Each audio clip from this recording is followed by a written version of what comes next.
22 बड़े military operation के बाद यहां पर अमन नहीं आ रहा, तो ये कसूर हमारा नहीं है, ये कसूर सूबाई हुकूमत का नहीं है, ये कसूर सियासी और मजहबी जमातों का नहीं है, ये कसूर पख्तूनों का नहीं है, ये कसूर है बंद कमरों के फैसलों का, जो हमेशा से इस मुल्क पर मुसल्लत होते आ रहे हैं। यहां पर इस छत तले स्पीकर साहब आपकी सरबराही में तमाम सियासी और मजहबी जमातें खैबर पख्तूनख्वा की हर मकतबा फिक्र के लोग यहां पर बैठे थे। उन्होंने 15 नुकाती एजेंडा फाइनल किया, जिसमें एक नुक्ता यह था कि मिलिट्री ऑपरेशन किसी भी मसले का हल नहीं है। उस पर तमाम सियासी और मजहबी जमातों, तमाम हर मकतबा फिक्र के लोगों के साइन मौजूद हैं। उन्होंने कहा कि मिलिट्री ऑपरेशंस किसी मसले का हल नहीं है। इन्होंने जबरी जो है मेरे तिरा, मेरे आबाई गांव से लोगों का इनखला, जबरी इनखला किया। मतलब हम एक तरफ तमाम सूबे की अवाम कह रहे हैं कि मिलिट्री ऑपरेशन किसी मसले का हल नहीं है, दूसरी तरफ ये जो है लोगों को जबरी इनखला करने पर मजबूर करते हैं। अच्छा, उस वक्त मजबूर करते हैं जब बर्फबारी हो रही है। इस बर्फबारी में मैं चीखता रहा, मैं चिल्लाता रहा कि इस वक्त जहां पर आप मिलिट्री ऑपरेशन करने जा रहे हैं वहां पर जानवर भी नहीं रह सकते। आपका इरादा दहशतगर्दी या दहशतगर्दों का खात्मा नहीं है। आपका इरादा है सूबाई हुकूमत को या मुझे नीचा दिखाने के लिए।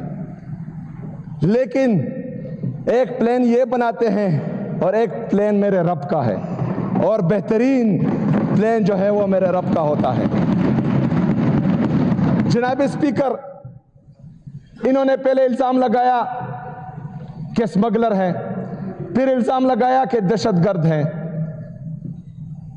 दोनों बयानियों में इनको मुंह की कहानी पड़ी, क्योंकि पूरे पाकिस्तानियों को पता है कि ये झूठ बोल रहे हैं। पूरे पाकिस्तानियों ने इमरान खान साहब की इस सिपाही को जो इज्जत दी वो पूरी दुनिया ने देखी, वो किसी से ढकी छुपी नहीं है।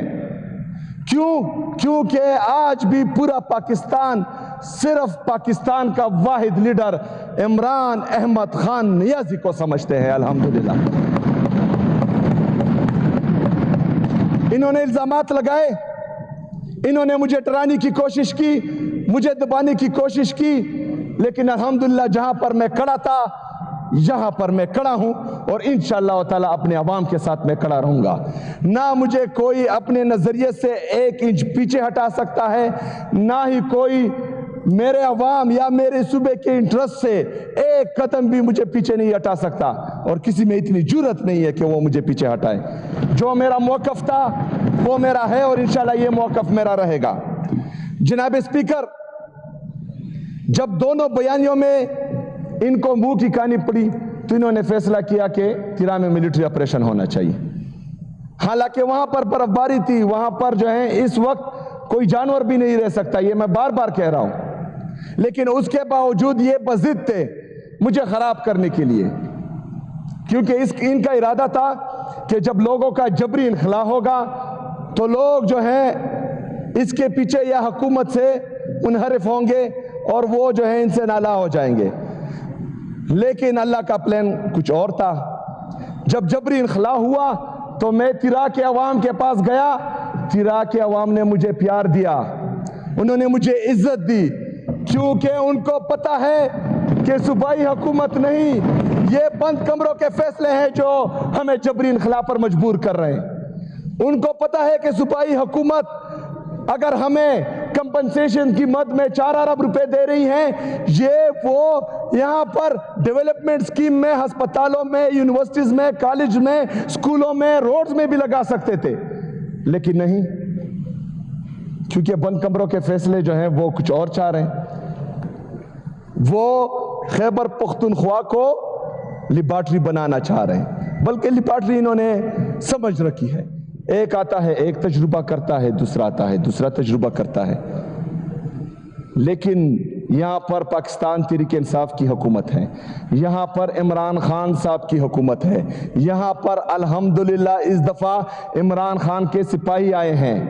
وہ بند کمروں کے فیصلے بھی مسلط نہیں ہونے دیں گے، اور اگر کوئی بدماشی سے، زور زبردستی سے، ڈنڈے کی زور پر، بندوق کی نوک پر یہاں پر مسلط کرنا چاہے گا تو انشاءاللہ تعالی ہم ان کے خلاف کھڑے ہوں گے انشاءاللہ تعالی۔ جناب اسپیکر،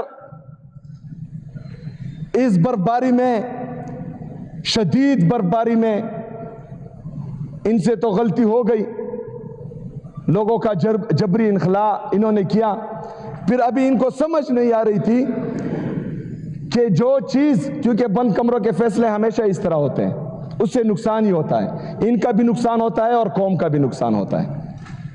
جب ان کو معلوم پڑا کہ انہوں نے جو بند کمروں میں منصوبہ سازی کی تھی وہ ان کے گلے پڑ رہی ہے، انہوں نے کل ایک پریس ریلیز جاری کی جناب اسپیکر، اور یہ پریس ریلیز آج میں پھر فلور آف دی ہاؤس کہہ رہا ہوں کہ یہ صوبائی حکومت اور اداروں، صوبائی حکومت اور وفاقی حکومت کے درمیان تصادم کا پروانہ ہے جناب اسپیکر۔ یہ پروانہ صرف ہمارے خلاف جاری نہیں ہوا، جو 24 رکنی کمیٹی انہوں نے بنائی تھی یہ ان کا بھی ڈیتھ وارنٹ ہے، کیونکہ اس میں ان کا ذکر ہے۔ لوگ اب ان 24 رکنی کمیٹی کو اپنا دشمن سمجھیں گے، ایک طرف لوگ سمجھیں گے، دوسری طرف کچھ اور لوگ جو لائے گئے ہیں وہ بھی سمجھیں گے۔ اچھا، ایک طرف تو یہ 24 رکنی کمیٹی کے ساتھ، حالانکہ ان کو ڈرایا گیا، دمکایا گیا، دبایا گیا، اور اس کے باوجود ان سے سائنس لیے گئے۔ ابھی جو ہیں کچھ دنوں میں ان کے ویڈیوز بھی آئیں گے، کیونکہ ان کو ڈرایا اور دمکایا جا رہا ہے کہ صوبائی حکومت کے خلاف آپ بیانات دیں، لیکن ہم ان کو کلی چوٹ دیتے ہیں، کیونکہ یہ ظالم ہے، کر سکتے ہیں ظلم۔ اگر وہ فرض کریں ہمارے خلاف بیان دیتے ہیں اور اس سے ان کی جان چھوٹتی ہے تو بے شک دے دے، کیونکہ ان کو مسلسل ڈرایا اور دمکایا جا رہا ہے۔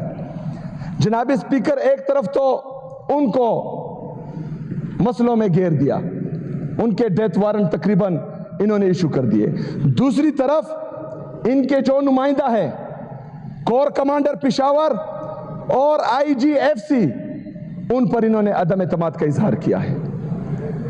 جو تھوڑا بہت لوگوں کا اعتماد بحال ہو رہا تھا وہ بھی انہوں نے زائل کر دیا اس پریس ریلیز سے، کیونکہ جتنے بھی جرگے ہوئے ہیں، جتنی بھی میٹنگز ہوئے ہیں، ان میں باقاعدہ کور کمانڈر اور آئی جی ایف سی ان کا حصہ تھے۔